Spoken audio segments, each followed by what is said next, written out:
Esports means sports to me in general. I'm not a big sports person, and watching esports gives me the same exhilaration that I feel football players feel. I see sports in 10 years being bigger than sports. I mean, it's huge. All the kids today, they don't play sports, they play video games. So in 10 years, what do you think? They're going to be adults, they're all going to be watching esports, for sure. Now that we have Twitch, now that we have all these sponsors coming in, we have Red Bull, we have ESPN, we have all these people looking into this. It's happening. It's becoming a reality.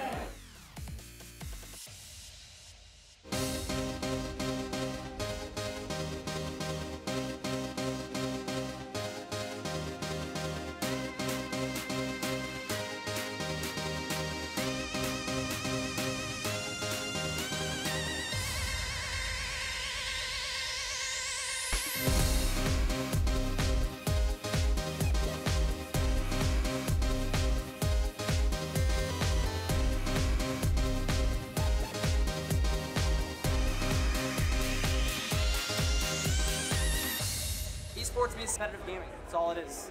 People who are passionate about a game, be that bowling or billiards or Killer Instinct or Mortal Kombat, whatever, and they want to train and they want to be the best, right? It's in here. It's a burning desire to be #1 at something. You know when you want something so bad, but you know it's really hard to get and almost like impossible, but then when you finally, when you do it, you're like wow, like, I did this? Like, everyone is speechless right now. This only match 10 seconds. should be over. Impossible. 10 seconds? This is going to be nearly impossible for Rico. And he went for the counter breaker. CD Jr.'s got to take it. Your Killer Instinct 2014 champion is Sadira. Congratulations to CD Jr. as well as to Rico Suave and all 300 plus people that entered. You guys made this game what it is today. Absolutely. I was crowned a world champion once, and that feeling is just something nobody can ever take away from me, man.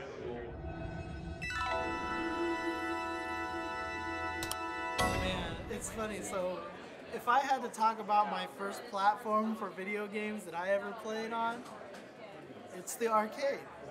Because I'm old. I'm very old, and I started playing video games before there were home consoles. Literally before Atari 2600, before Odyssey, before any of those. I was playing games like Dig Dug and Targ and Starhawk.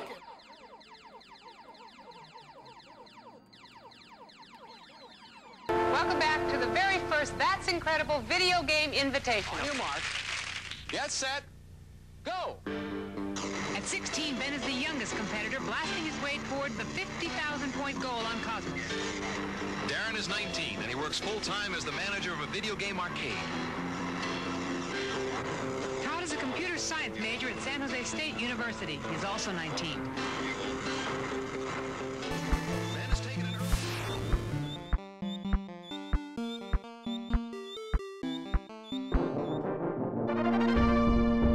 The very first tournament I got into, and people are going to laugh, this was in 1992 at Blockbuster Video. It was Donkey Kong Country on the Super Nintendo. It was who can get the most bananas in 5 minutes. I didn't know nothing about it. My mom and sister said, hey, there's a tournament. So they jacked me up on Mountain Dew and honey roasted peanuts for 3 weeks ahead of time just to practice this and go to a tournament. And I ended up getting first place. I mean, we got, a couple of free video games, participation medal, stuff like that. I was like, this is cool, this is great. And then, of course, GoldenEye came out, Mario Kart 64, everything competitively started going, so you have your Knicks and Ant tournaments.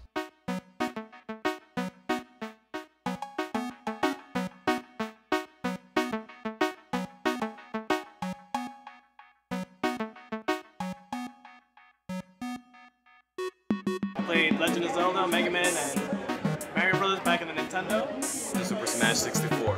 007 Agent Under Fire. I originally started on the Nintendo. We used to play Duck Hunt. Diddy Kong Racing on the N64. I mean, I started gaming on the original NES, 8-bit, playing Contra and Ninja Turtles. Been gaming all my life. I was always interested in this kind of stuff when I was a kid.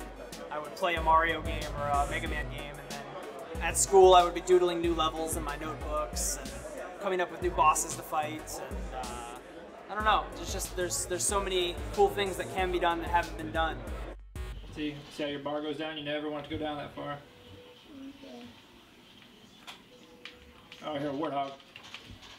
Michelle Steele has more with the CEO See, of Daddy's Major almost dead. League He's almost Gaming. dead today. Michelle? Pulled out. That's right, Matt, and that CEO is Sundance DiGiovanni, who founded Major League Gaming in 2002 and built it into the biggest professional video game circuit in the nation. So, Sundance, let's hit the ground running here, just so that we're on the same page.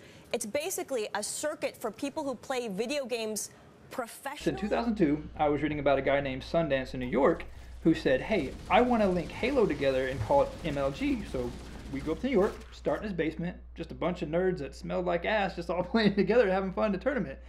I didn't know what Halo was. I got my ass kicked, but I enjoyed it and I wanted to play more. I bet you guys. Oh, there's a guy up there. Yeah. 2 of them. 3 of them. Oh, there's about 5 of them out there, baby. In 2004, whenever we went to Vegas and there was a sub-qualifier for Halo 2 that was coming out for a big tournament, I ended up getting first place up there. I ended up getting my pickup truck, my old one I had, my old red one, and I ended up getting like 10 grand worth of cash. Next weekend is the Call of Duty World Championships. The prize pot for that is $1 million, so the top team will take away $400,000. Maybe I could get into We used to play for $5. Now there's $1 million. What the hell's going on here? It's interesting how the world is expanding and how much bigger it gets. The reason why esports is so important for me is because it does allow a venue by which this talent can be showcased. We're glad you joined us and Blizzard players from around the world as we make gaming history. The world's most passionate gamers have all come together in Anaheim, California. The big day is here. Anticipation is high as we get set for this extraordinary television event. It's BlizzCon Live on DirecTV. Did we ever think we'd see arenas filled with people freaking out over like Dota and League of Legends and of course Halo and the different, FPS games like Call of Duty? I mean, wow, right? I compare it to, for instance, national sports like NBA, NFL, stuff like that. To this, it's just a bunch of group of gamers from fighters to shooters to sports to whatever the case may be, all coming together and competing in front of audiences all around the world, from local events to major events to Twitch to whatever, all trying to have fun but achieve the same goal of becoming #1. No one wants to lose, but everybody's just trying to get that one big piece, but at the same time they're having fun together doing it. Just playing video games, what they love to do. It's their passion.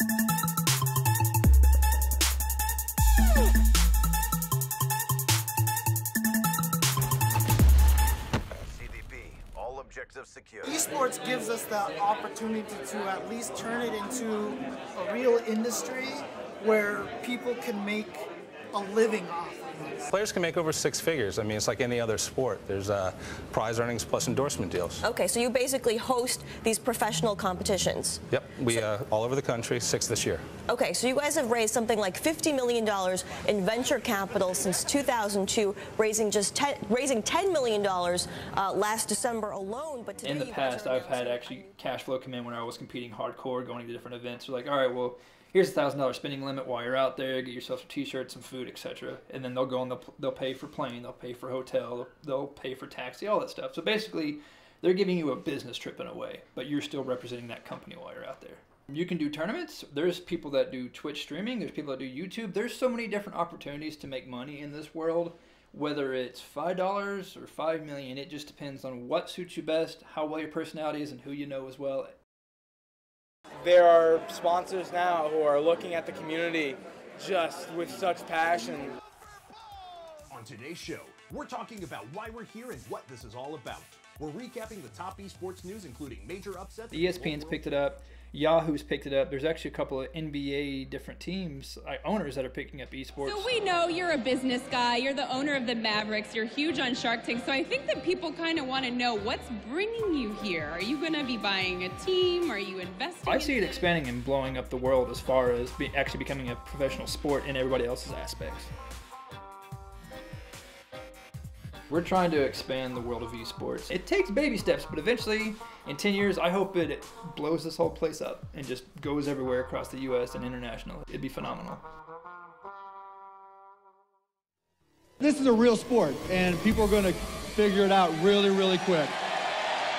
It is a real sport.